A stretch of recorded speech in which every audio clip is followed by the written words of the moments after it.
ఈ అవకాశం ఇచ్చిన సర్వోన్నతుడు ఘనమైన తండ్రికి మొదటిగా లెక్కలేని కృతజ్ఞత స్తుతులు తెలియపరుస్తూ మరి ఆరాధనకి ఈరోజు చేరువచ్చిన నా సహోదరులు మీ అందరికీ ప్రభువైన యేసుక్రీస్తు పరిశుద్ధ నామములో హృదయపూర్వక వందనాలు తెలియపరుస్తూ ఆయా ప్రాంతాల్లో ఉండి లైవ్ ద్వారా కూడా దేవుని వాక్యాన్ని ఎంతో శ్రద్ధగా వింటున్నా నా సహోదరులను మీ అందరికీ తాటిపరుగొండ క్రీస్తు సంఘం నుంచి హృదయపూర్వక వందనాలు తెలియపరుస్తూ మరి విలువైన సంగతులను ఈరోజు దేవుడు నేర్చుకునే అవకాశాన్ని ఈ ఆరాధనలో మనకు అనుగ్రహించారు కనుక ప్రార్థన పూర్వకంగా మన వాక్యాలకు వెళ్ళడానికి సిద్ధపడతాం. ప్రార్థన. సర్వోన్నతుడు సర్వశక్తిమంతుడు పరమందు ఆసీనుడైన తండ్రి, మీ పరిశుద్ధమైన నామానికి స్తోత్రాలు స్తుతులు తెలియజేస్తుంటాం. ఈ ఉదయకాల సమయంలో మమ్మల్ని ప్రేమించి ఆత్మతో సత్యముతో మిమ్మల్ని ఆరాధించే భాగ్యాన్ని మా అందరికి ప్రసాదించినందుకు స్తోత్రాలు. మీ సన్నిధికి చేరవచ్చిన మమ్మల్ని జ్ఞాపకం చేసుకుని ఇంకా రావలసిన వారు ఉన్నారు తండ్రి, త్వరగా మీ సన్నిధికి వారందరినీ కూడా సమకూర్చి నడిపించండి తండ్రి. మిమ్మల్ని ఆత్మతోనూ సత్యముతో మీ కుమారుడైన యేసుక్రీస్తును పరిశుద్ధాత్మని మేము ఆరాధించవలసిన వారమే. మీరు ఆరాధనకు పాత్రలు, ఆరాధనలో సంఘములో ఏకమై నివసిస్తున్నారు. అది మేము గుర్తించి తండ్రి మీకు చెందవలసిన మహిమను నిరంతరం మీకు ఇవ్వగలిగిన స్థితిని మాకు దయచేయండి. బలహీనుడు కాకుండా, అజ్ఞానముతో కాకుండా తండ్రి జ్ఞానముతో లేఖనానుసారంగా పరిశుద్ధంగా మిమ్మల్ని ఆరాధించే జీవితాలు మాకు దయచేయండి. అలాగే తండ్రి ఆరాధనలో వాక్య పరిచయంలోనికి వెళ్తున్న మమ్మల్ని జ్ఞాపకం చేసుకుని తండ్రి విలువైన సంగతులు మాకు నేర్పించండి. మీ లేఖనాలు పరిశోధన చేస్తుండగా మా హృదయాలు తెరవండి. ఆలోచించి తండ్రి ఆ మాటలను గ్రహించి మరి వాక్యానుసారంగా తండ్రి మేము బ్రతకగలిగిన జీవితాలు, ప్రేరేపణ కలిగిన హృదయాలు మాకు ఇవ్వండి. మీ వాక్యము ద్వారా మాలో ఉన్న లోపాలు మేము విడిచిపెట్టుకుని సరిదిద్దుకునే వాక్యాలు దయచేయండి. ఇంకా రావలసిన వారిని త్వరగా నడిపించండి. లైవ్లో ఉండి ఆయా ప్రాంతాల ద్వారా ఆయా దేశాల్లో ఉండి కూడా మీ వాక్యాన్ని వింటున్న సహోదరులు జ్ఞాపకం చేసుకుని తండ్రి వారి హృదయాలు తెరవండి. సత్యాన్ని ఆలోచించి లేఖనానుసారంగా జీవించగలిగిన విశ్వాసాన్ని, నమ్మకాన్ని దయచేయండి. వినగలిగిన చెవులను గ్రహించే హృదయాలు ప్రశ్నించి చెప్పుచున్న మాకు మీ పరిశుద్ధాత్మ సహాయం ఇచ్చి నడిపించి బలపరిచి మీరే మహిమ పొందుతారు. యేసుక్రీస్తు పరిశుద్ధ నామమును బట్టి ఈ ప్రార్థన సమర్పించి వేడుకుంటున్నాం మా కన్న తండ్రి. ఆమేన్. విలువైన దేవుని సంగతులు పరిశుద్ధ గ్రంథం నుంచి మనం నేర్చుకుంటాం. దేవుని యొక్క వాక్యం శ్రేష్టమైనది. దేవుని మాటలు వింటూ దేవుని మాటలు నేర్చుకుంటున్న మనము దేవుడు కోరేది ఎప్పుడు కూడా మనం దేవుని సంబంధులుగా ఉండాలి, పర సంబంధులుగా ఉండాలి. ఈ లోక సంబంధులుగా కానీ శరీర సంబంధులుగా కానీ ఉండాలని దేవుడు ఎప్పుడు కోరు. ఎందుకంటే దేవుడు ఆత్మస్వరూపుడు, ఆయన సంబంధం. ఎప్పుడు కూడా ఆయన కోరుకునేది భూచరుడైన విశ్వాసుల ద్వారా పరసంబంధులుగా ఉండాలని, పరసంబంధమైన మాటలు, పరసంబంధమైన ఆలోచనలు కలిగి ఉండాలని దేవుని ఉద్దేశమైంది. మనం కొన్ని మాటలను ఈరోజు దేవుడు కలిగించిన సమయాన్ని సద్వినియోగం చేసుకుంటే మాటలు పరసంబంధమైన, రాసుకునే అంశం పరసంబంధమైన, భూ సంబంధమైన ఈ రెండింటికి ఉన్న వ్యత్యాసాన్ని ఈరోజు మనం నేర్చుకుంటాం. నిర్గమకాండంలోనికి మనం వెళ్తాం. నిర్గమకాండం ఏంటి పరసంబంధమైనవి, ఏంటి భూ సంబంధమైనవి అవని అంటే కొన్ని మాటలను కొత్త నిబంధన గ్రంథంలోను పాత నిబంధన గ్రంథంలోను మనం పరిశీలన చేద్దాం. నిర్గమకాండము 30వ అధ్యాయం 23వ వచనాన్ని ఒకసారి మనం చదువుతాం. 30వ అధ్యాయము 23వ వచనం చూడండి. పరిశుద్ధ స్థల సంబంధమైన తులము చొప్పున అచ్చమైన గోపురసము 500 తులములను సుగంధముల గల లవంగి పట్ట సగము అనగా 250 తులముల ఎత్తులు ఇవన్నీ పట్టుకుని పరిశుద్ధ స్థలానికి వెళ్ళేవారట. అందుకని అక్కడ స్టార్టింగ్లో పదం చదివాం, పరిశుద్ధ సంబంధమైన. ఈరోజు మన అంశం ఇదే, పరిశుద్ధ సంబంధం, పర సంబంధం, భూ సంబంధం. మనం అందుకనే పరిశుద్ధ సంబంధమైన అంటే ఆ గుడార సంబంధమైన ఆరాధనలో మోషే కాలంలో ఇశ్రాయేలుడు పరిశుద్ధ స్థల సంబంధమైనవన్నిటిని దేవుడు కోరిని పట్టుకుని వెళ్ళాలంట. అంటే ఎంత కొలత ఇచ్చాడో అంత కొలతలో పట్టుకుని వెళ్ళి దేవుని ఏం చేయాలి? పరిశుద్ధ స్థలములో సేవించాలి, పరిశుద్ధ స్థలములో ఆరాధించాలి. వాటిలో ఏది తక్కువైనా సరే పరిశుద్ధతను కోల్పోయింది. 36 అధ్యాయంలోనికి వెళ్దాం. అక్కడ కొన్ని మాటలు పెట్టాలి. 36 అధ్యాయం 4వ వచనంలో కూడా ఒక మాట అక్కడ కనబడుతుంది. మనం చదువుతాం. 4వ వచనం. ఇందాక ఏమన్నాడో పరిశుద్ధ స్థల సంబంధమైన వాటిలో లవంగి పట్టు కానీ గోపురసం కానీ ఇవన్నీ కూడా ఆయన ఎంత కొలతతో తెమ్మన్నాడో అవన్నీ కొలతతో తెచ్చి ఏం చేయాలి? ఆయన సేవించాలి. ఇది పాత నిబంధన కోరినది. ఇక్కడ అంటున్నాడో 36 అధ్యాయం 4వ వచనంలో అప్పుడు పరిశుద్ధ స్థల సంబంధమైన పరిశుద్ధ స్థలం ఏది? పరిశుద్ధ స్థలం ఏది అమ్మా? ఆయన మందిరంలో ఉన్న సేవకుడు అంటే లేవీలు ఉన్న ప్రదేశాన్ని పరిశుద్ధ స్థలం అని పాత నిబంధనలో పలికారు. అంటే పరిశుద్ధ స్థల సంబంధమైన పని చూడండి. అప్పుడు పరిశుద్ధ స్థల సంబంధమైన పని అంతయు చేయు చూడండి. ప్రజ్ఞావంతులందరిలో ఎవరి పని? దేవుని పని. ఎక్కడ? పరిశుద్ధ స్థలంలో పని చేసేవారిని గురించి చెప్తాడు. పరిశుద్ధ స్థల సంబంధమైన పని అంతా చేయు. ప్రజ్ఞావంతులందరిలో ప్రతివాడు తాను చేయు పని విడిచి వచ్చి మోషేతో చేయవలెనని యెహోవా ఆజ్ఞాపించిన పని విషయమైన సేవ కొరకు ప్రజలు కావలసిన దానికంటే బహు విస్తారము తీసుకుని వచ్చుచున్నారని. కావలసిన దానికంటే విస్తారంగా తీసుకుని ఎక్కడికి వస్తున్నారంట? పరిశుద్ధ స్థలానికి. ఓకేనండి, పరిశుద్ధ స్థలానికి. అంటే పరిశుద్ధ స్థలములో దేవుణ్ణి ఆరాధించడానికి ఇశ్రాయేలులు పట్టుకుని వచ్చేవారంట. ఓకేనండి, పరిశుద్ధ స్థలములు ఏమైతే కావాలో పరిశుద్ధ స్థల సంబంధమైనవన్నీ తేవాలని చెప్పాడు ఇందాక అండి 30 అధ్యాయంలో. ఎక్కడ అంటున్నాడో పరిశుద్ధ స్థలములో పని చేస్తున్నారు. ఎవరో పరిశుద్ధ స్థలములో పని చేసేవారు ఎవరో? లేవీయులు. ఇక్కడ ఆయన సేవ చేసేవారు ఎవరంటే లేవీయులు, యాజకులు. ఈ పరిశుద్ధ స్థలములో ఉన్నవారంట మోషేతో చెప్తున్నారంట, దేవుడు కోరిన దానికంటే ఎక్కువగా తెచ్చి ఇస్తాం. ఓకేనా? అంటే ఇప్పుడు పరిశుద్ధ స్థల సంబంధమైన వాటికి సంబంధించినవి పట్టుకురావాలి. పట్టుకొచ్చినప్పుడు ఆ స్థలంలో కూడా ఎవరున్నారట? పరిశుద్ధ స్థల సంబంధమైన వారే ఉన్నారట, మరొకరు లేరు. ఇంకొక మాట మీకు చూపెడతాం.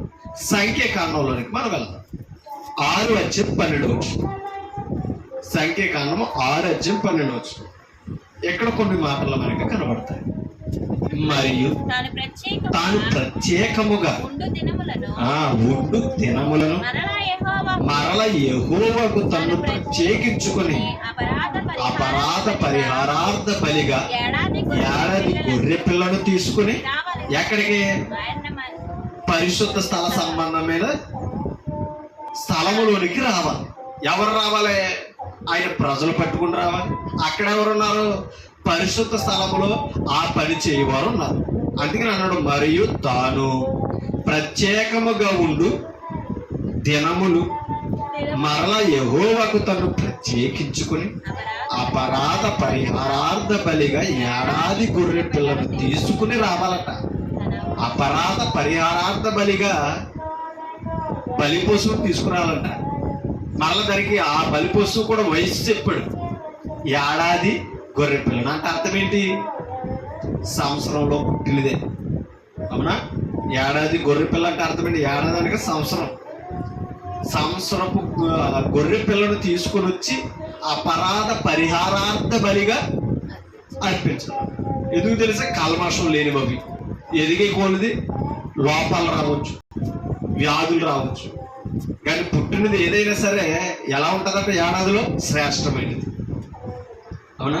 అది మేక గ్రంథంలో అంటారు ఇశ్రాయేలీయులు, ఏడాది గొర్రె పిల్లలు తీసుకొచ్చి నిన్ను దర్శించాలా, వేలాది నదులంత విస్తార తైలము నిన్ను దర్శింపగలదా అని మాట్లాడారు. కారణం ఏంటంటే అపరాధ పరిహారార్థ బలి అవ్వాలి. అంటే వారి అపరాధాలకి పరిహారము చెందాలని అంటే ఏడాది గొర్రె పిల్లలను పట్టుకుని ఆయన సన్నిధికి వచ్చేవారు. ప్రత్యేకమైన ఆయన ప్రత్యేకించుకున్న పరిశుద్ధ స్థలమే మరలా తీసుకొని రావలను. తన వ్రత సంబంధమైన అంటే మొక్కుబడులు, ఓకేనా? వ్రత సంబంధమైన అంటే మొక్కుకుంటారు కదా, పాత నిబంధనలో మొక్కుబడులు ఉన్నాయి. ఏదైతే మొక్కుకున్నారో అది కంపల్సరీ ఏం చేయాలి? చెల్లించాలి. చెల్లించకపోతే అపరాధం. మళ్ళా అపరాధం పరిహారం చెందడానికి వస్తున్నారు. ఆ పరిహారం చెందేటప్పుడు ఏదైతే ఆ పరిహారం కొరకు మొక్కుకున్నారో ఆ మొక్కుబడి కూడా ఏం చేయాలంట?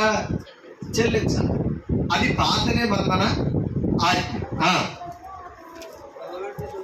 చూడండి, వ్రత సంబంధమైన తల వెంట్రుకలు అపవిత్రపరచబడిన కనుక మునుపటి దినంలో వ్యర్థమైనవి. ఓకేనా? అందుకని వ్రత సంబంధమైన తల వెంట్రుకలు ఏమైనాయట? అపవిత్రమైనవి. ఇంతకు ముందు చేసిన భక్తి అంతా ఏమవుతుందంట? వృధా అయిపోతుంది. మనం ఎప్పుడు కూడా ఆలోచించాలి. అంటే పాత నిబంధన ఇశ్రాయేలుని హెచ్చరించిన విధానం అది. అంటే పరిశుద్ధ స్థలంలోనికి వెళుతున్నప్పుడు పరిశుద్ధ స్థల సంబంధమైన పట్టుకెళ్ళాలి. అక్కడ పరిశుద్ధ స్థలంలో సేవ చేసేవారు ఉన్నారు. మొక్కుకున్న దాంట్లో అపవిత్రమైనది ఏది కూడా ఉండకూడదు. తల వెంట్రుకలు ఏమైనాయంట? అపవిత్రమైన. అంటే అర్థమేంటి తెలుసు? మైలు అని అన్నారు దాన్ని. ఓకేనా? అది మైలు వదిలించుకోవడానికి ఆ వ్రతంలో కూర్చునేవారు తలంటుకునేవారు అనమాట. అర్థమవుతుందా? ఆ వ్రత సంబంధమైన తల వెంట్రుకలు కూడా మైలైనప్పుడు ఇంతకు ముందు వారం నుంచి చేసిన భక్తి ఏమైందంట? వ్యర్థమైపోయింది. మనకి అర్థం అవ్వడానికి ఒక మాట చెప్తుంది. ఇప్పుడు ప్రభు సన్నిధికి మనం వచ్చాం, అవునా కదా? ప్రభు సన్నిధిలో మనం ఎవరో పరిశుద్ధులు. సంఘం ఎలాంటిది? పరిశుద్ధమైనది. అవునా? ఇప్పుడు పరిశుద్ధమైన స్థలానికి వచ్చినాం. మనం పరిశుద్ధంగా ఆరాధించవలసిన మనం ఏం చేయాలి? పరిశుద్ధంగా ఉండాలి, పరిశుద్ధంగా ఆరాధించాలి. అంతేనా? ఒక మాట మనం అర్థం చేసుకుంటే ప్రేమతో, ఈ ఆరాధిస్తున్నప్పుడు మనం ఆరాధనలో ప్రభుని జ్ఞాపకం చేసుకుంటున్నాం. పాప పరిహారార్థ బలిగా యేసుక్రీస్తు బలయ్యాడు. ఓకేనా? మన పాప పరిహారం నిమిత్తం ఎవరిలో పాలు పొందుతున్నాం? క్రీస్తు శరీరానికి ప్రభురాత్రి పోసు. ఓకేనా? ఆయన బలిపోసు. ఇప్పుడు నా రక్తమును త్రాగి నా శరీరం తినవాడు ఏమవుతాడు అన్నాడు? నిత్య జీవము పవిత్రుడు అని చెప్పి. అది గత వారం మనం తీసుకున్నాం, అవునా కదా? ఇది బాప్తిస్మ పొందిన వారు పాలు పొందుతున్నది. ఓకేనా? ఇంకా చెప్పాలంటే మనం వ్రతంలో ఉన్నాం, మొక్కుబడి చేసుకుంటాం, ప్రభుని జ్ఞాపకం చేసుకుంటున్నాం, అవునా కదా? ఒక మాట, ఇప్పుడు ప్రభు సన్నిధికి వచ్చి ఆయన రక్తములో ఆయన శరీరంలో పాలు పొందడం ద్వారా కూడా మనకి ఏముంది? విమోచనం ఉంది, క్షమాపణ ఉంది. అవునా? ఒక్క మాట మనం అర్థం చేసుకుంటే గత వారంలో కూడా మనం ఏం చేయొచ్చు? వరదల్లో పడవచ్చు, అవునా కదా? పొరపాట్లు చేయొచ్చు. ఒక మాట మనం అర్థం చేసుకుంటాం అంటే మళ్ళా మనం ఏమైనట్టు తెలుసా? అపరాధులు మైలో ఉంది, పాపం మనలో ఉంది. ఇప్పుడు ప్రభు సన్నిధికి వస్తున్నాం కదా, మనం ఎవరిని జ్ఞాపకం చేసుకుంటున్నాం? ఇప్పుడు ఆయన రక్తమైన శరీరం మనల్ని ఏం చేస్తుంది తెలుసా? మళ్ళా విమోచిస్తుంది. అంటే చేసిన పాపాలను కడిగేసుకున్నాం. మళ్ళా పొరపక్షులతో పడితే ప్రభు సన్నిధికి వచ్చి ఆరాధనలో మనం ఏం కోరుకుంటున్నాం తెలుసా? క్షమాపణ కోరుకుంటున్నాం, పశ్చాత్తాపాన్ని కోరుకుంటున్నాం. ఆ భాగ్యం ఏదిస్తుంది తెలుసా? మనకి పరిశుద్ధ స్థలంలో ఆరాధన మనకిస్తుంది. అర్థమైందా? అందుకనే అలాగని మనం ఈ వారం ఇశ్రాయేలులాగా ఏటాట బలులు చేసినట్టుగా మనం మళ్ళా బాప్తిస్మం పొందడానికి లేదు. అందుకని ఒక్కసారి బాప్తిస్మం పొందిన తర్వాత మన రక్షణను కాపాడుకోవాలి. మనం పాపం జోలికి వెళ్లకుండా జాగ్రత్త పడాలి. కానీ ఒక విషయం మనం ఆలోచిస్తే, మనం కొన్ని లోపాలు చేస్తున్నప్పుడు ఆరాధన ఏం చేస్తుందంటే క్షమాపణ ఇస్తుంది. క్షమించుకునే అవకాశాన్ని ఆరాధన ఏం చేస్తుంది? కల్పిస్తుంది. మనం ఏం చేస్తున్నాం తెలుసా? గత వారంలో లోపాలున్నా ఇప్పుడు ఆరాధన మానేస్తాం. ఏం కోల్పోయాం తెలుసా? క్షమాపణ కోల్పోయాం. అంటే అర్థమేంటి తెలుసా? పశ్చాత్తాపం ఇచ్చే అవకాశాన్ని పోగొట్టుకున్నాం. మీకు అర్థమవుతుందా? అది ఎప్పుడు మనం అర్థం చేసుకోవాలి. అందుకని ప్రభు సన్నిధిని మనం ఏం చేయకూడదు తెలుసా? విడిచిపెట్టకూడదు. ఒక మాట మీరు చూపిస్తాను. 2వ రాజుల గ్రంథంలో మనం 2వ రాజుల గ్రంథం 23 అధ్యాయం 2వ రాజు 23 అధ్యాయము 3వ వచనం మనం చదువుతాం.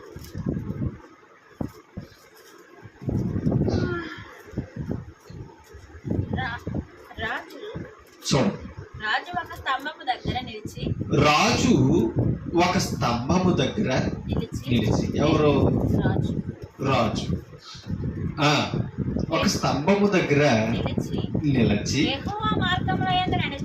యెహోవా మార్గములయందు నడిచి యెహోవా ఆయన ఆజ్ఞలను కట్టడలను శాసనములను పూర్ణ హృదయముతోను పూర్ణ ఆత్మతోను ఎలా గైకొనాలట?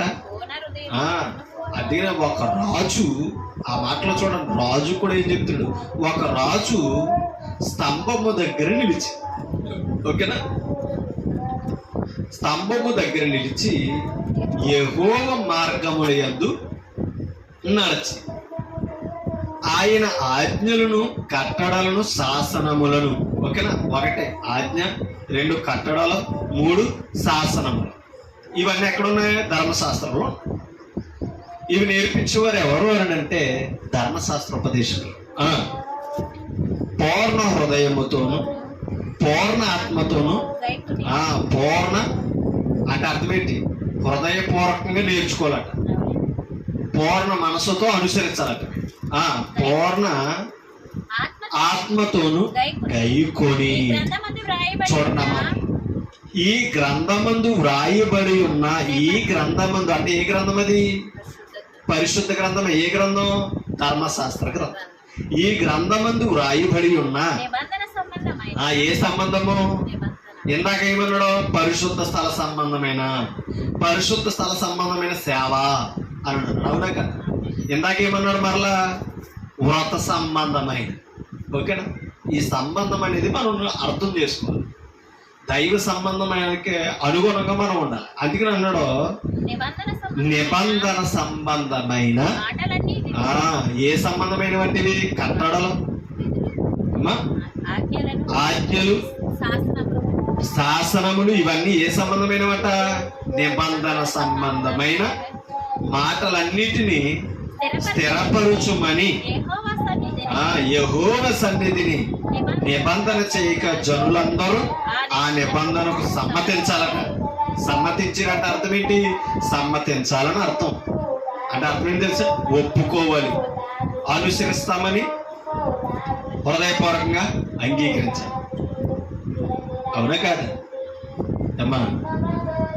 అందుకనే ఇవి రాజు ప్రజలతో చెప్తున్నాడట. ఎక్కడ నిలిచి? స్తంభము దగ్గర నిలిచి. ఓకేనా? పరిశుద్ధ స్థలం దగ్గర స్తంభము దగ్గర నిలిచి ఇవి ప్రజలతో రాజు చెప్తున్నాడట. ఎలా గైకోవాలని? పూర్ణ మనసుతో పూర్ణాత్మతో గైకోనాలని, ఈ నిబంధన సంబంధమైన మాటలన్నిటిని స్థిరపరచుమని యెహోవా సన్నిధిని నిబంధన చేశాడంట. ఎవరో? రాజు. ఓకేనా? వాటిని నెరవేర్చాలని వీరి నిబంధన చేసుకున్నారంటే దేవుడి సన్నిధిలో. యెహోవా సన్నిధిని నిబంధన చేయగా జనులందరూ ఆ నిబంధనకి ఏం చేశారంట? దానికి ప్రజలందరూ ఏం చేశారట? సమ్మతించారు, ఒప్పుకుని చేశారట. ఏ సంబంధమైనది? నిబంధన సంబంధమైనది. ఈ గ్రంథంలో ఉన్న వాటిని అనుసరించాలని చెప్పినప్పుడు, ఆయన శాసనములను, ఆయన కట్టడములను పూర్ణ హృదయముతో పూర్ణాత్మతో కొనాలని చెప్పినప్పుడు ప్రజలందరూ ఒప్పుకున్నారంట. ఓకేనా? అంటే ఆయన సన్నిధిని ఏది పని చేయాలి తెలుసా? హృదయము, ఆత్మ పని చేయాలి. ఓకేనా? అది మనం అర్థం చేసుకోవాలి. మొదటి దినవృత్తాంతముల గ్రంథంలోనికి మనం వెళదాం. మొదటి దినవృత్తాంతముల గ్రంథము 26వ అధ్యాయం 32 వచ్చింది చూడండి. 26 అధ్యాయం 32 వచ్చింది పరాక్రమశాలులకు వాని చూడండి. పరాక్రమశాలులకు వాని సహోదరులు 2700 మంది ఇంటి పెద్దలుగా కనబడ్డారట. ఎంతమంది? 2700 మంది ఇంటి పెద్దలుగా కనబడ్డారట. ఎవరో? పరాక్రమశాలులో ఎవరంట? మరలా సహోదరులు ఇంటి పెద్దలుగా కనబడ్డారట. దావీదు రాజు, ఆ మాటలు చూడండి. దావీదు రాజు దేవుని సంబంధమైన, ఆ మాటలు అర్థమవుతున్నాయా? ప్రతి వచనంలోని సంబంధమైన, దేవుని సంబంధమైన కార్యముల విషయములోను. ఇప్పుడు ఈ పరాక్రమశాలులు ఇంటి పెద్దలకి ఎంతమంది ఉన్నారట? 2700 మంది ఉంటారంట. వారికి దేవుని సంబంధమైన విధులు చెప్తున్నాడంట దావీదు. దేవుని సంబంధమైన కార్యముల విషయములోను, రాజకార్యముల విషయంలోను రూబేనీయుల మీదను, గాదీయుల మీదను, మనష్య అర్థగోత్రపు వారి మీదను వారిని నియమించాడట. ఎంతమందిని? 2700 మందిని నియమించాడట. దేని కొరకు నియమించాడు? దేవుని సంబంధమైన కార్యముల విషయంలోను, 2 రాజకార్యముల విషయంలోను. ఓకేనా అమ్మా? అంటే రాజు ఎవరి సంబంధమైన కార్యాలు చేస్తున్నాడో? దేవుని సంబంధమైన కార్యం. అంటే ఒక రాజు ఎవరి సంబంధమైన కార్యాల గురించి ఆలోచించాలి తెలుసా? ఈ రోజు మనం అర్థం చేసుకోవాలి, దేవుని సంబంధమైన కార్యాలు ఏవైతే ఉన్నాయో ఆ కార్యాల మీద మన మనసు ఎలా ఉన్నదని ఒకసారి ఆలోచించాలి. అవునా కదండి? మనము కార్యాలంటే పనులు, మన ఇంటి పనుల్లో, మన వ్యక్తిగత పనుల్లోనూ ఎలా ఉంటామో దేవుని సంబంధమైన కార్యాలు ఉన్నాయని ఒక విశ్వాసం గుర్తించాలండి. దేవుని సంబంధమైన కార్యాలు అంటే దేవుని పని ఏదైతే జరుగుతుందో ఆ పనిలో విశ్వాస పాలి భాగస్తులు అవ్వాలట. నాకెందుకులే అనుకోకూడదు, ఎవరొకరు చేస్తారే అని అనుకోకూడదట. ఎవరైతే అలా పూనుగోలు చేస్తారో వారి దేవుని సంబంధులుగా ఎంచబడుతున్నారు. ఓకేనా? అలా దావీదు 2700 మందిని నియమించాడట. ఒకసారి 2 దినవృత్తాంతాల గ్రంథంలోనికి వెళ్దాం. 2 దినవృత్తాంతాల గ్రంథం 2వ అధ్యాయం 14 వచ్చిన చదువు. 2:14. 2 దినవృత్తాంతాల గ్రంథం 2 అధ్యాయం 14 వచ్చిన. 2 అధ్యాయం 14 వచ్చిన. 2 దినవృత్తాంతాలు 2 అధ్యాయము 14 వచ్చిన చదువు. అతడు దాను వంశపురాలకు ఒక స్త్రీకి పుట్టినవాడు. వాడి తండ్రి తూరు సంబంధమైన వాడు. ఏ సంబంధం అంటే? తూరు సంబంధమైన వాడు. అతడు బంగారముతోను, వెండితోను, ఇత్తడితోను, ఇనుముతోను, రాళ్లతోను, మ్రానులతోను, ఓదా నూలుతోను, చూడండి, నీలి నూలుతోను, సన్నపు నూలుతోను, ఎర్ర నూలుతోను పని చేయగల నేర్పరైన వాడట. సకల విధముల చెక్కడపు పని యందును, మచ్చులు కల్పించుట యందును యుక్తి కలిగి. చూడండి, నీ పనివారికి, నీ తండ్రి అయిన దావీదు పనివారికి, మీకు అర్థమవుతుందా? నీ పనివారికి అంటే ఎవరో? సొలొమోను. ఓకేనా? నీ పనివారికి, నీ తండ్రి అయిన దావీదు అను నా ఏలినవాడు నియమించిన ఉపయాసారులకును సహకారి అయి వాటినన్నిటిని రూపించుటకు తగిన సామర్థ్యము గలవాడట. మీకు అర్థమవుతుంది? నిరూపించు తగిన సామర్థ్యము గలవారిని దావీదు ఏర్పరిచాడట. ఓకేనా? అందుకనే ఇలాంటి పనివారు నీ తండ్రి దగ్గర ఆ కాలంలో ఉన్నారని నీకు అర్థమవుతుందా? ఒక దావీదు స్నేహితుడు సొలొమోనుకు చెప్తున్నాడు. నీకు అర్థమవుతుందా? దావీదు స్నేహితుడు ఎవరితో చెప్తున్నాడు తెలుసా? సొలొమోను. ఎవరు దావీదు స్నేహితుడు అంటే హీరాము రాజు అట. నీకు అర్థమవుతుంది? ఈ హీరాము రాజు ఎవరనంటే అన్యరాజు. ఓకేనా? దేవుని పని కొరకు ఎవరన్నా నేర్పరగలవారిని ఏర్పరచమంటే సొలొమోనుకి ఎలాంటి వారిని ఇచ్చాడట అమ్మా? అసలు ఎలాంటి పనివారు ఉన్నారట? దేని కట్టడానికి తెలుసా? దేవాలయాన్ని కట్టడానికి. సొలొమోను దేవునికి కట్టాలనుకున్న దేవాలయం. అలాంటి పనివారిని అమ్మా నియమించాడట. ఆ మాటలో ఇది చెప్తున్నాడు. అందుకే తూరు సంబంధి అయిన వాడట. ఓకేనా? ఈ తూరు గోత్రానికి సంబంధించిన వాడు అలాంటి పనివారు ఉన్నారని చెప్తున్నాడు. ఒక మాట ఎహెజ్కేలు గ్రంథంలోకి వెళ్తాం. ఎహెజ్కేలు గ్రంథము 42:14.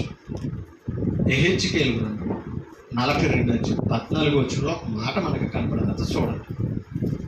ఎహెజ్కేలు గ్రంథం 42:14 పేజీ నంబరు 724 పేజీ. 42:14. యాజకులు లోపల ప్రవేశించినప్పుడు, లోపల అంటే ఎక్కడికే? పరిశుద్ధ స్థలం. లోపల ప్రవేశించినప్పుడు పరిశుద్ధ స్థలమును విడిచి బయటి ఆవరణంలోనికి పోక. అంటే అర్థం ఏంటి? పరిశుద్ధ స్థలములోనికి వెళ్ళిన తర్వాత మళ్ళా స్థలాన్ని విడిచి ఎక్కడికి రాకూడదట? బయటికి ఆవరణంలోనికి పోక అక్కడనే తాము పరిచర్య చేయు వస్త్రములను ఉంచాలట. మీకు అర్థమైందా? అంటే దాని అర్థం ఏంటి తెలుసా? పరిశుద్ధ స్థలంలో పని అయ్యేదాకా అక్కడే ఉండాలి. ఎందుకు తెలుసా? ఆ వస్త్రాలు ధరించారు. పరిశుద్ధ స్థలంలో ఉన్న వస్త్రాలు వేరు, అతి ఆవరణంలో ఉన్న వస్త్రాలు వేరు అన్నమాట. దీని పక్కన వాక్యం ఇక అర్థమవుతుందా? పరిశుద్ధ స్థలంలో ఉన్న వస్త్రాలు వేరట, ఆవరణంలో వస్త్రాలు. ఆ వస్త్రాలు వేసుకుని ఎక్కడికి రాకూడదు? ఆవరణంలోనికి రా. మీకు అర్థమవుతుందా? ఆ వస్త్రాలు వేసుకుని ఎక్కడ ఉండాలి? పరిశుద్ధ స్థలములో. చూడండి, అక్కడనే తాము పరిచర్య చేయు వస్త్రములను. అంటే అర్థమేంటి? బయటికి తేకూడదు. ఈరోజు ఆ పరిశుద్ధ స్థలం మార్చబడి, యాజకత్వము మార్చబడి, ఇంకా అర్థం కాక ఏం చేస్తున్నారంటే చాలా మంది సేవకులు ఇంకా అంగీలు వేసుకుంటూ ఉంటారు. అవునే కదా? అక్కడ వస్త్రాలు వేసుకుంటూ ఆ ప్రత్యేకత క్రొత్త నిబంధన ఇవ్వాల. అది యూదుల ఆచారం, పాత నిబంధన ఆచారం. ఇక మనల్ని ఆ వస్త్రాలు వేసుకోమని చెప్పలేదు బైబిల్. ఎందుకోనంటే ప్రభువే మనకి ఏ వస్త్రాలు ఇచ్చాడు తెలుసా? మహిమ వస్త్రాలు ఇచ్చాడు. అర్థమవుతుందా? మనకి ఏ వస్త్రాలు ఇచ్చాడు తెలుసా? మహిమ వస్త్రాలు, పరిశుద్ధమైన వస్త్రాలు మనం ధరించాం క్రీస్తులో. అవి కనపడేవి కాదు. కనపడే ఆవరణంలో ఉన్నారు కనుక, కనపడే పరిశుద్ధ స్థలంలో పరిచర్య చేశారు కనుక భౌతికమైన ప్రత్యేకమైన వస్త్రాలు ధరించారు. ఇప్పుడు ఆ ప్రత్యేకత క్రొత్త నిబంధన ఆరాధనలో లేదు, గుర్తించాలి. కింద చదువు. ఉంచవలెను, పరిచర్య చేయి వస్త్రములను ఉంచవలెను. అవి ప్రతిష్ఠితములైనవి. ఏవి? పరిశుద్ధ స్థలములో సేవ చేస్తున్నప్పుడు ధరించే వస్త్రాలు ప్రతిష్ఠింపబడ్డాయంట. ఎవరికి? దేవుని పనికి పరిశుద్ధ స్థలంలో ప్రతిష్ఠింపబడ్డాయంట. ప్రతిష్ఠిత వస్త్రాలు. ప్రతిష్ఠిత అంటే అర్థం ఏంటి? దేవునికి అర్పితమైనవి అని అర్థం. అవి మరలా ఎక్కడికి తీసుకురాకూడదు? ఆవరణలోనికి తీసుకురాకూడదట. ఆ ప్రతిష్ఠితములైనవి గనుక జనుల సంబంధమైన మాట. చూడండి, ఇందాక నుంచి సంబంధం అన్న పదంలో మనం వెళతాం. జనుల సంబంధమైన దేనినైనా వారు ముట్టినప్పుడు వారు వేరు వస్త్రములను. ఆవరణలోనికి ఎందుకు వస్తున్నారు? ప్రజల దగ్గరికి వస్తున్నారట. ఆ జనులు సంబంధమైనవి ముట్టినప్పుడు ఏ వస్త్రాలు ధరించాలట? ఇక అర్థమవుతుందా? జనులు సంబంధమైనవి ముట్టినప్పుడు ఏ వస్త్రాలు ధరించాలంటే వేరు వస్త్రాలు. ఎందుకు తెలుసా? జనులు ఎలా వచ్చారు? పాపాలతో అపవిత్రులుగా వచ్చారు. ఇప్పుడు పాప పరిహారం ఎక్కడుంది? పరిశుద్ధ స్థలంలో ఉంది. అందుకనే మీరు ప్రజల దగ్గరికి వెళ్ళినప్పుడు వేరు వస్త్రాలు ధరించాలి. పరిశుద్ధ స్థలంలో అడుగు పెడుతున్నప్పుడు వేరు స్థలంలో వేరు వస్త్రాలు ధరించాలి. లేదంటే ఆ ప్రతిష్ఠిత వస్త్రాలు తీసుకొని ఆవరణలోకి వచ్చి ప్రజల జనులు సంబంధమైన వాటి ముట్టితే వస్త్రాలు కూడా ఏమవుతున్నాయి? అపవిత్రమవుతుంది. ఇప్పుడు అపవిత్రమైనవి ధరించి అపవిత్రుడు ఎక్కడికి వెళ్ళకూడదు? పరిశుద్ధ స్థలంలోనికి వెళ్ళకూడదు. ఎందుకంటే ఏమవుతాడు? మరణం పొందుతాడు. మీకు అర్థమవుతుందా? ఇవాళ అందుకని సంఘం మనల్ని ఏం చేస్తుంది తెలుసా? పరిశుద్ధపరుస్తుంది. ఎక్కడికి నడిపించడానికి తెలుసా? పరలోకం, ప్రభు దగ్గరికి, పరిశుద్ధమైన స్థలంలోనికి వెళ్ళడం. అది మాటలు మనం అర్థం చేసుకోవాలి. అందుకనే ఆ సంబంధమైనవి ఏవో తెలుసు. అంటే దాని అర్థం ఏంటి తెలుసండి? ఇప్పుడు సంఘానికి వస్తున్నాం ఏమా? ఎక్కడికి వస్తున్నాం మనం? సంఘం ఏ సంబంధమైనది? పర సంబంధమైనది, పరిశుద్ధమైనది. ఈ పరిశుద్ధమైన సంఘములో మనల్ని మనం ఏం చేసుకున్నామంటే తెలుసా? ప్రతిష్ఠించుకున్నాం. మనల్ని మనం ఏం చేసుకున్నాం తెలుసా? ప్రతిష్ఠించుకున్నాం. ఎవరికే? దేవునికి. అంటే పరిశుద్ధపరచబడ్డాం. మనల్ని మనం ఏం చేయకూడదు తెలిసి ఎక్కడికే? పాపముతో కూడినవి, అపవిత్రమైనవి ఏవి మనలోనికి ఉండకూడదు. ఎందుకంటే పరిశుద్ధ స్థలంలోకి వస్తున్నాము. దేవునికి ప్రతిష్ఠింపబడిన వారుగా మనం మహిమ వస్త్రాలతో రావాలి. మహిమతో ఆయన్ని ఆరాధించాలి. ఎందుకు తెలుసా? మహిమ సంబంధమైన సంఘానికి వస్తాం. అది మనం గుర్తించాలి.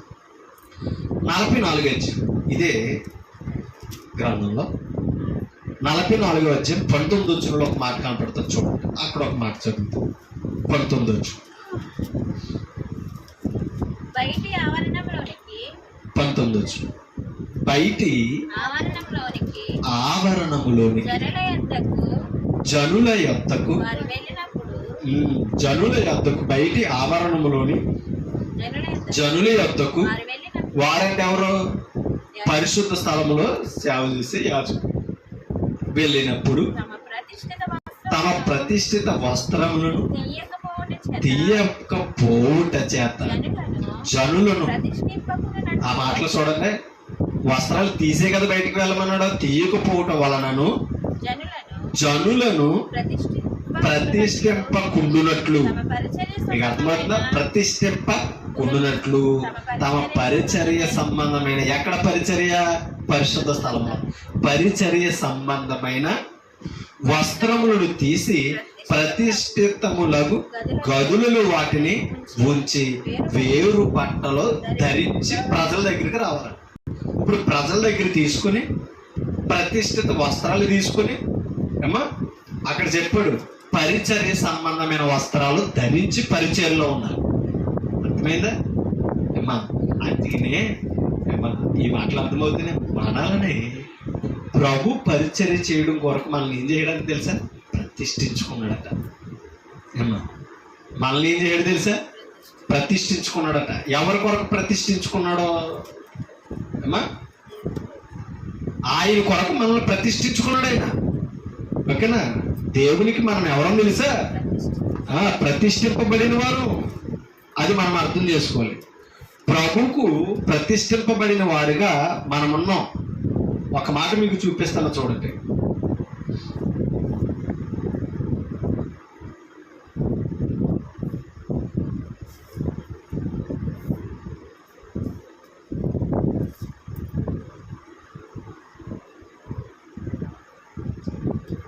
మొదటి పేతురు పత్రికలో ఒక మాట కనబడుతుంది చూడండి. మొదటి పేతురు పత్రిక ఆ మాటలు చూడండి. మొదటి పేతురు పత్రికలో 3:16 ఒక మాట చదువుదాం చూడండి. మొదటి పేతురు 3:16. ఎలా ఉండాలంట? నిర్మలమైన మనస్సాక్షి కలిగిన వారై మీలో ఉన్న నిరీక్షణను గూర్చి మేమును హేతువడుగు ప్రతివానికి సాత్వికముతోను భయముతోను సమాధానము ఏం చెప్పాలంట? సమాధానము చెప్పుటకు ఎల్లప్పుడూ ఎలా ఉండాలట? ప్రభు సన్నిధిలో సిద్ధంగా ఉండాలట. మనం ఆ సిద్ధముగా ఉండి మీ హృదయముల యందు క్రీస్తును ప్రభువుగా మన హృదయాల్లో ఎవరిని ప్రతిష్ఠించుకోవాలట? క్రీస్తును ప్రతిష్ఠించుకోవాలట. ఓకేనా? ప్రభువుగా క్రీస్తును మనం ప్రతిష్ఠించుకోవడం అంటే అర్థమేంటి తెలుసా? క్రీస్తుకు సమర్పితులం అవ్వాలి మనం. ఓకేనా? ఎందుకంటే క్రీస్తు తండ్రికి ప్రతిష్ఠుడయ్యాడు. తండ్రి మన కొరకు క్రీస్తును ప్రతిష్ఠించి లోకానికి పంపించాడట. ఓకేనా? ఆయన ప్రతిష్ఠించిన మార్గమును మనం ఉన్నాం. ఓకేనా? అందుకని అంటున్నాడు, ఇందాక మనం హెచ్కేలు గ్రంథంలో మనం చదువు, అవునా కదా? మనం ఏమవ్వమంట? ప్రతిష్ఠిత, మీరు జనులకు ప్రతిష్ఠిత వస్త్రములను, ఓకేనా, ధరించుకున్నప్పుడు ప్రతిష్ఠితమైనవి పరిశుద్ధ స్థలములోనే ఉంచాలి. వేరు బట్టలు ధరించుకొని ప్రజల యొద్దకు వెళ్ళాలి. ఎందుకు తెలుసా? ఏ సంబంధమైనవి అన్నాడో? పరిచర్య సంబంధమైనవని మాట్లాడాడు. ఒక మాట మీకు చూపిస్తాను, చూడండి. ఒక మాట లోక సువార్తలోనికి మనం లోక సువార్త 8వ అధ్యాయం, లోక సువార్త 8వ అధ్యాయం 14వ వచనం మనం చదువుతాం. లోక సువార్త 8వ అధ్యాయం 14వ వచనం. ఆ మాటలు చూడండి, 8:14 చదువు. మొండ్ల పొదలలో పడిన విత్తనములను పోలిన, అంటే మొండ్ల పొదలలో పడిన వారిని గురించి చెప్పాడు కదా. అంటే విత్తనము అంటే మనుషుల గురించి చెప్తాడు. మొండ్ల పొదలలో పడిన పోలిన వారెవరనగా విని కాలము, అంటే కొంత సమయం గడిచిన కొలది. ఏ సంబంధమైనది అంటే ఇది? ఈ జీవన సంబంధమైన విచారముల చేత. ఏ సంబంధమైనదంటే మన జీవితం భౌతికమైనది. జీవన సంబంధమైన అంటే మన శరీరం, ప్రాణం కొరకు అన్నమాట. ఈ జీవన సంబంధమైన విచారముల చేతను, ధనభోగముల చేతను, అంటే వాక్యం విన్నవాడు ఎలా అణిచివేయబడుతున్నాడు అని తెలుసా? అంటే మొండ్ల పొదలతో అణిచివేయబడు. మొండ్ల పొదలలో ఏం చేస్తున్నాయంటే విత్తనాన్ని అణిచేస్తున్నాయి కాబట్టి ఎప్పటికీ ఏం చేయదు, ఎదగదు. అంటే వాక్యం విన్న వ్యక్తిని అణిచేసి ఏది తెలుసా అమ్మా? జీవన సంబంధమైన పనులు అన్నమాట. అంటే లోక సంబంధమైనవి ఒక విశ్వాసం ఏం చేస్తున్నాయి తెలుసా? ముళ్ళులాగా అణిచేస్తున్నాయంట. ధనభోగాలు, ఓకేనా? అంటే వీటి మీద మనసు పెట్టుకున్నవాడు ఏమవుతున్నాడు? అణిచివేయబడుతున్నాడు. కాబట్టి ఏమవుతున్నాడట? విఫలమైపోతున్నాడు. ఫలిస్తారా? అంటే దాని అర్థమైన హృదయంలో వాక్యం వింటున్నాడు కానీ చాలా కాలం గడిచింది. అంటే అర్థం ఏంటి? అప్పుడప్పుడు వింటున్నాడు అనమాట. అలాంటి వాడు ఈ జీవన సంబంధమైన జీవితంలో అణిచివేయబడుతున్నాడు. అంటే ఈ లక్షణములు చూడండి.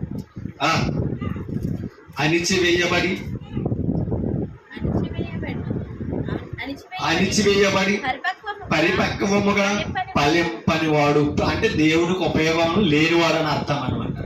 కాబట్టి ఈ జీవన సంబంధమైన వాటిలో మనం చిక్కుకుని ప్రభువుకు ప్రతిష్ఠింపబడిన వారుగా ఉన్న మనం, ప్రభు పని చేయవలసిన వారుగా మనం, ప్రభు పరిచర్య సంబంధమైన వారుగా ఉండవలసిన మనం ఎలా ఉన్నాం తెలుసా?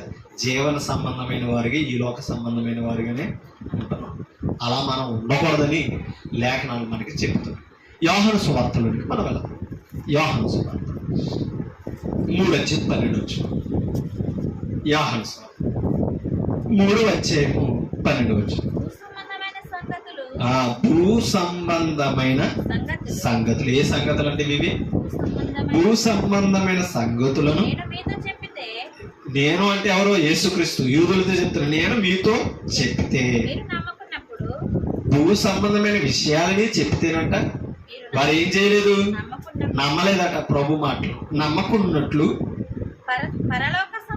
పరలోక సంబంధమైనవి మీతో చెప్పిన ఎడల, భూ సంబంధమైన వాటితో పోల్చే కొన్ని సంగతులు ఏం చెప్తేనంట ఏం చేయలేదంట? ప్రభుని నమ్మలేనప్పుడు పర సంబంధమైన వాటిని మీతో చెప్పినప్పుడు ఎలా నమ్ముతారని యేసు ప్రభు యూదులను ప్రశ్నించిన విషయాన్ని మనం చూస్తున్నాం. అందుకని అన్నాడు భూ సంబంధమైన పర సంబంధమైన. ఓకేనా? అంటే భూ సంబంధమైన వాటిని చెప్పినప్పుడట వారు ఆలోచించలేదట, ప్రభువును ఒప్పుకోలేదు. కానీ పరల సంబంధమైనవి చెప్పినప్పుడు మీరు ఎలా అర్థం చేసుకుంటారు? అందుకనే విత్తనాలతో పోల్చడం, పొలముతో పోల్చడం, ముత్యముతో పోల్చడం, ఇవన్నీ వాక్యాలను ఎందుకు పోల్చాడు అని అంటే అక్కడున్న ఆ ప్రజలు ఆ వృత్తులతో ఆ విధానంలో ఎదుగుతున్నారు కనుక అవన్నిటితో పోల్చినా కూడా అర్థం కాలేదంటే ప్రభు మాటలు అర్థం అవనప్పుడే ప్రభువును నమ్మరా.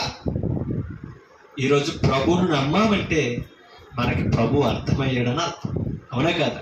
ఇప్పుడు ప్రభువు అర్థమవుతే, ప్రభువును నమ్మితే మన మనసు ఏ సంబంధమైన వాటిని ఉండాలి? పర సంబంధమైన వాటి మీదే ఉండాలి తప్ప భూ సంబంధమైన వాటి మీద ఉండకూడదు. భూ సంబంధమైన వాటి మీద పెట్టామంటే ఎవరు అర్థం కాలేదని అర్థం? దేవుడు అర్థం కాలేదని దేవుడిని నమ్మలేదని అర్థం. అందుకనే పర సంబంధమైన విషయాల మీద పెట్టవలసిన మనసు ఏ సంబంధమైన విషయాలు పెడతాను అంట? జీవన సంబంధమైన, భూ సంబంధమైన.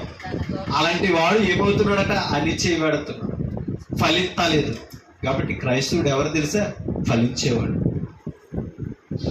ఏర్పరచుకున్న వాడికి ఫలాలు ఇచ్చేవాడు. ఒక్కసారి 3:31 కూడా చదువుతాం. పైనుండి వచ్చేవాడు అందరికి పైగా ఉన్నవాడు. ఎవరైనా యేసుక్రీస్తు పర సంబంధం అన్నమాట. భూమి నుండి వచ్చేవాడు భూ సంబంధే, భూ సంబంధమైన సంగతులను గురించి మాట్లాడు. ఎవరైనా భూ సంబంధమైన సంగతులను మాట్లాడింది ఎవరు? మోషే. ఓకేనా? భూ సంబంధమైన పరిచర్య, భూ సంబంధమైన నిబంధన, భూ సంబంధమైన విధానంలో ఎవరు? అదే భూ సంబంధమైన సంగతులు మోషే చెప్పాడు. పైనుండి వచ్చాడట ఎవరో? యేసుక్రీస్తు. ఏ సంగతులు చెప్తాడు? మరినా పర సంబంధమైన సంగతులనే చెప్తాడు. భూమి నుండి వచ్చేవాడు భూ సంబంధమైన సంగతులను గురించి మాట్లాడు. పరలోకము నుండి వచ్చేవాడు అందరికీ పైగా నుండి తాను కన్నవాటిని గురించి విన్నవాటిని గురించి సాక్ష్యం ఇచ్చును. ఆయన సాక్ష్యము ఎవడనో అంగీకరింపలేదు. అంగీకరిస్తే దేవుడు సత్యవంతుడని ఒప్పుకున్నాడు. ఓకేనా? అంటే క్రీస్తు ఏ సంబంధాన్ని అర్థమవుతుంది? పర సంబంధం. ఏ విషయాలు చెప్తాడైనా అప్పుడు ఆయన నమ్మిన వాడు ఈ వేటి మీద మనసు పెడతాడో? పర సంబంధమైన వాటి మీద మనసు పెడతాడు. రోమిలకు రాసిన పత్రిక 8వ రోమపత్రిక 8వ వచనం ఒకసారి మనం 8:3 చూడండి. 8:3 శరీరమును అనుసరింపక ఆత్మను అనుసరించి నడుచుకుని మన యందు ధర్మశాస్త్ర సంబంధమైన, మీకు అర్థమవుతుందా? ఇందాకేమన్నాడు? పర సంబంధమైనది, భూ సంబంధమైనది అన్నా. అంటే పర సంబంధమైన సంగతులు భూ సంగతులతో పోల్చి చెప్తే వారు గ్రహించలేదట. ఇప్పుడు అన్నాడు ధర్మశాస్త్ర సంబంధమైన నీతి విధి నెరవేర్చవలనని పాప పరిహారము నిమిత్తము దేవుడు తన సొంత కుమారుని పాప శరీరాకారముతో ఈ లోకానికి పంపించాడు. అందుకనే ఇందాక అన్నాడు పై సంబంధి, పై నుండి వచ్చేవాడు అందరికీ పైగా ఉన్నవాడు ఎవరో? యేసుక్రీస్తు. అందరికి పైవాడండి, ఆయనకు లోపడాలి. అందుకని అన్నాడు ఏమని? ధర్మశాస్త్ర సంబంధమైన నీతి విధిని నెరవేర్చడానికి ఈ లోకానికి భూ సంబంధిగా వచ్చాడు. అంటే ధర్మశాస్త్రము నీతి విధిని నెరవేర్చలేదట. అందుకని ఆయన ఎలా వచ్చాడట? నీతి విధిని నెరవేర్చవాలని పాప పరిహారము నిమిత్తం. అందుకని ఇందాక పరిశుద్ధ స్థలంలోనికి ఆవరణలో ప్రజలు నియమించేవారు, పాప పరిహారార్థ బలులు ఇచ్చేవారు. ఈయన పాప పరిహారము నిమిత్తము దేవుడు తన సొంత కుమారుని పంపించాడంట. అంటే అవన్నీ ఏం చేయలేదు? పాపాన్ని పరిహారించలేకపోయిన ప్రజల్లో తన సొంత కుమారుని పాప శరీర ఆకారముతో పంపి ఆయన శరీరమందు పాపమునకు శిక్ష విధించాడు. అంటే పాపమునకు శిక్ష క్రీస్తు శరీరములో విధింపబడ్డాడు. ఓకేనా? అంటే పాపికి విడుదల క్రీస్తు శరీరం అంటే ఆయన మరణంలోనే దొరికింది అన్నమాట. అందుకని ధర్మశాస్త్ర సంబంధమైన నీతి విధిని నెరవేర్చాడు యేసు ప్రభు. 2 కొరింథీయులకు రాసిన 3:8. 2 కొరింథీ పత్రిక 3:8.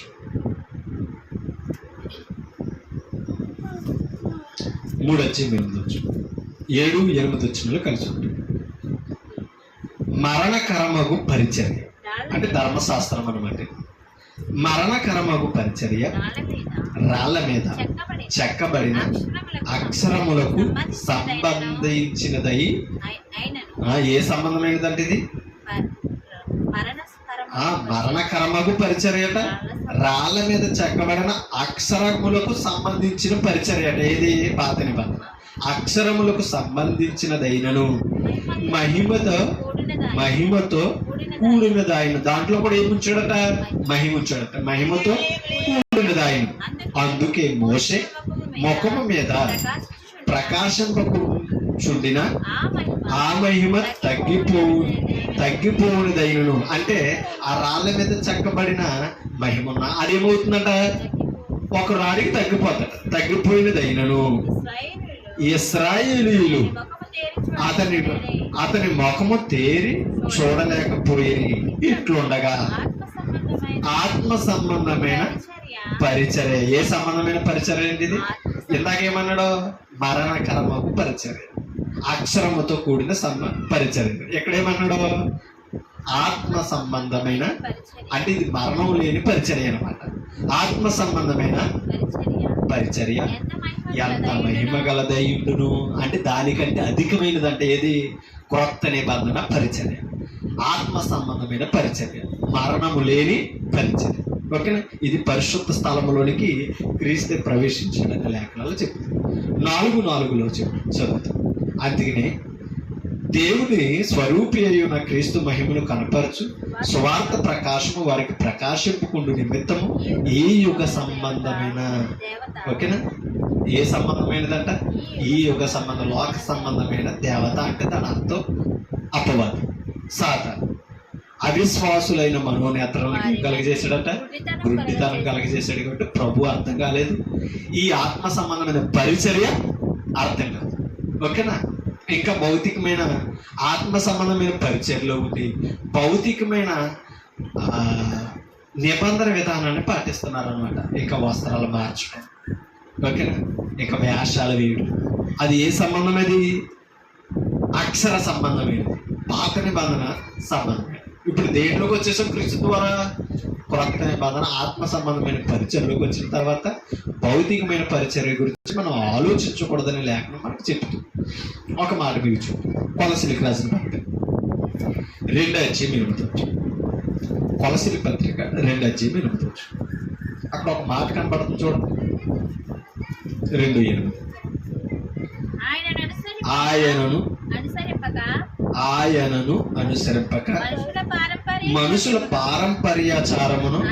మీకు అర్థమవుతుందా? ఎవరిని అనుసరిస్తలేదు?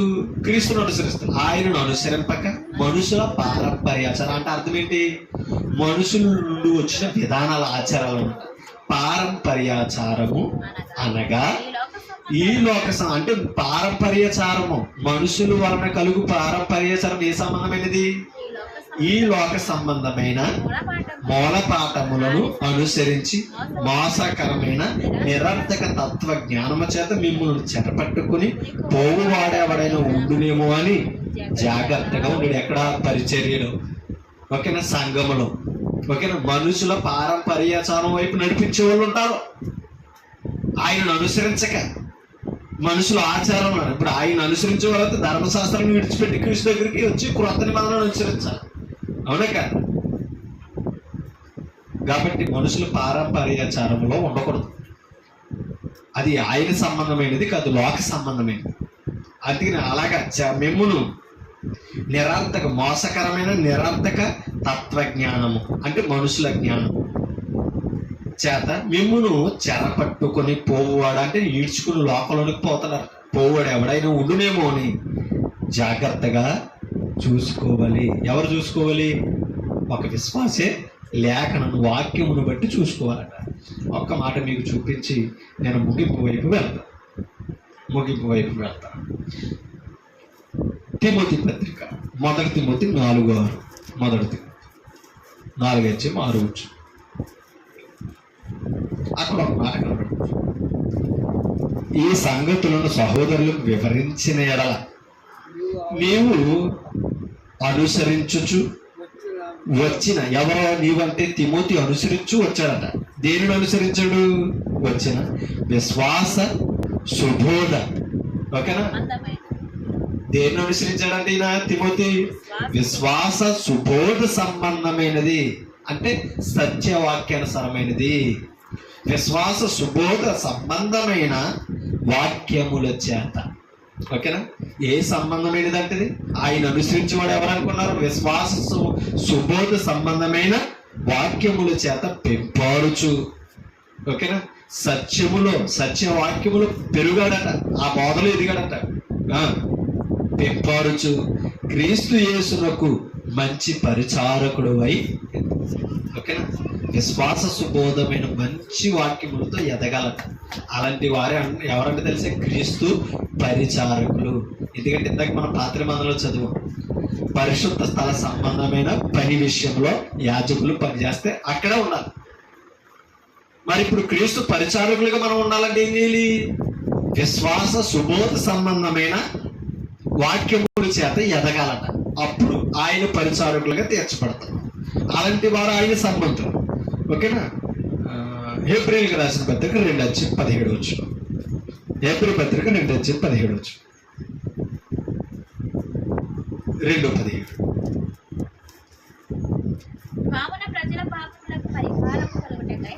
కావున ప్రజల పాపములకు పరిహారము కలుగ చేయుటకై దేవుని సంబంధమైన కార్యములలో.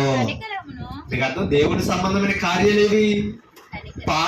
పాప పరిహారము కలుగు చేసేవి అన్నమాట. దేవుని సంబంధమైన కార్యములలో కనికరమును నమ్మకమును గల ప్రధాన యాజకుడు నిమిత్తం ఎవరు? యేసుక్రీస్తు.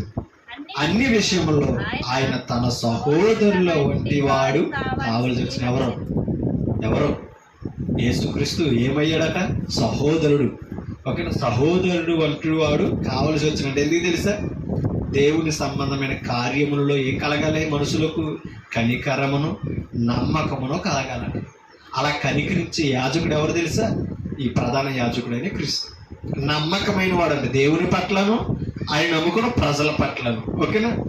దేనికి? ప్రజల పాప పరిహారము నిమిత్తం. ఓకేనా? ఇప్పుడు తీతు పత్రికలోనికి వెళ్తాం. 3:5 ఒక మాట చదువుతుంది చూడండి. 3:5 ఒక మాట.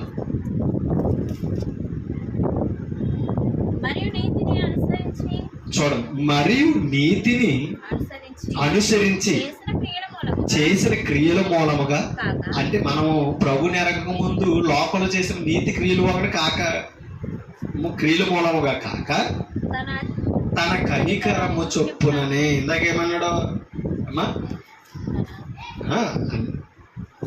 కనికరమును నమ్మకమైన ప్రధాన యాజకుడిగా ఉండాలనే కదా దేవుని సంబంధమైన ప్రధాన యాజకుడికి లోకానికి వచ్చాడు. అందుకని ఇక్కడ అన్నాడు కనికరము చొప్పుననే. మన నీతి క్రియలు వలన కాదట, కనికరము చొప్పుననే పునర్జన్మ సంబంధమైన స్నానము ద్వారాను పరిశుద్ధాత్మ మనకు నూతన స్వభావం కలుగు చేయడం ద్వారాను మనలను రక్షించాడంటే యేసుక్రీస్తు. ఓకేనా? మనల్ని యేసుక్రీస్తు ఎలా రక్షించాడట? కనికరము చొప్పున. ఓకేనా? పునర్జన్మ సంబంధమైన స్నానం అంటే రెండవ జన్మ, ఆత్మ సంబంధమైన బ్రతుకును బాప్తిస్మములో క్రీస్తు కనికరం ఇచ్చి కనికరము ద్వారా మనకి ఇచ్చాడట. ఎప్పుడైతే ఈ స్నానం చేసామో పరిశుద్ధాత్మ మనకి ఏమి ఇచ్చాడని తెలుసా? నూతన స్వభావం కలిగజేసాడు.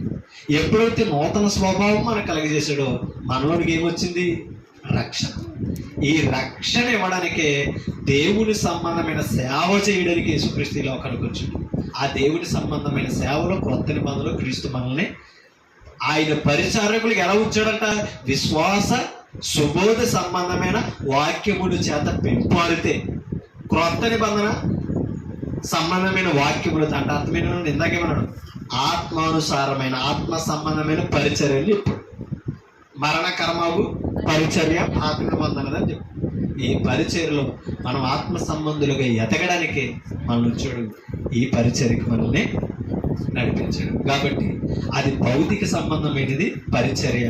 అక్కడ వస్త్రాలు వేరు, ఆవరణలకు వెళ్ళినప్పుడు వేరుగా ఉంది. ఇప్పుడు క్రొత్త నిబంధన ఆరాధన ఆత్మ సంబంధమైనది. మనం ధరించిన వస్త్రాలు మహిమ వస్త్రాలు, నీతి వస్త్రాలు అన్నాడు, అది ఆత్మ సంబంధం. ఆ వస్త్రాలు ధరించిన వారిగా మనం ఎవరికి ప్రతిష్ఠించుకున్నాం? దేవునికి ప్రతిష్ఠితులు అంటే క్రీస్తుకు ప్రతిష్ఠించుకున్నాం. మనం ఆయనకి ప్రతిష్ఠితులుగా నమ్మకమైన సేవ చేయాలి, నమ్మకమైన పరిచారకులుగా ఉండాలి. భౌతికమైన సంబంధమైన దాంట్లో మనము లేము.